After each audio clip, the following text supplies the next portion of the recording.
Pastor, you said the angels of the Lord are here. I didn't feel anything. And I said, Lord, why can't I tap into what's happening? And then I closed my eyes and I saw like this, the entire place was just white. And I saw this beautiful lady. She was so beautiful. She had like a wedding dress, but she wasn't going for a wedding. She looked so lovely, and when I looked carefully, it was me. And there was helpers of the Lord there, and they were dressing me, and they were holding this long train of the dress. And as that was happening, they were taking me into another room, and then I saw this long staircase as far as my eye could see, and then they played like a trumpet, and when they opened like another door, the king came out. It was Jesus, and he said, "Come unto me." And just as he said, "Come unto me," Pastor Adrian called me in the front, and I said, "Lord, his timing is so bad," because this vision was so amazing what God was showing me. But God was not confused in what was happening. I came to the front, and while Pastor Adrian was speaking, was talking to me, he said, "You know, you're gonna replace Vashti." And then the Lord said to me, I'm like an Esther walking up. The stairs were so long, I couldn't even get up. And then all of a sudden the Lord says, "Come," and I started to glide up the stairs. And then you said, just like that, like Esther and Hadassah. And then the Lord held out like a scepter. I thought it was a scepter that he was putting on me. But then you said it was the Ark of the Covenant that I was carrying. My shoulders became so heavy, I couldn't stand. I sat on the floor. When I went on the floor, the Lord said to me, he asked me to pick up the dress, and he looked at my shoes, and I just saw my toes, and he kissed me. He put that thing on me, and the moment he did that, he faced me towards the staircase. So I was facing the staircase, and prior to that, there was no one there except the helpers of the Lord.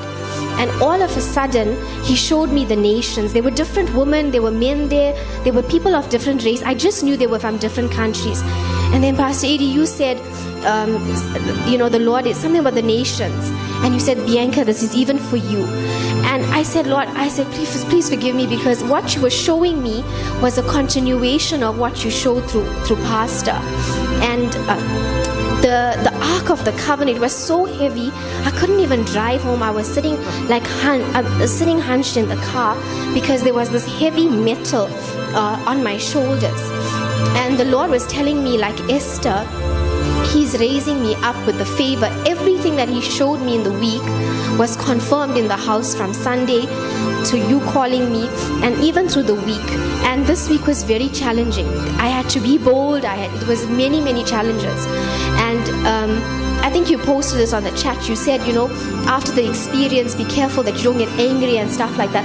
There were so many trials and tribulations that came through this week.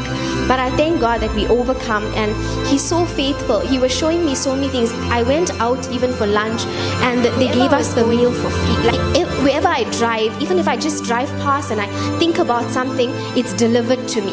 And like He was just showing me, Esther saved the entire nation through her fasting, her praying, her obedience to the Lord.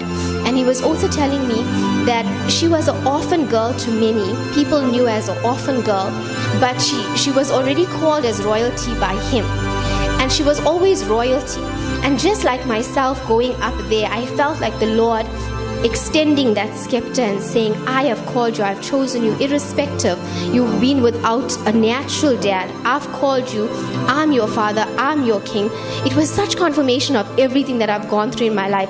Like Dai said, this was one of, if not the most intimate experience that I've experienced with the King.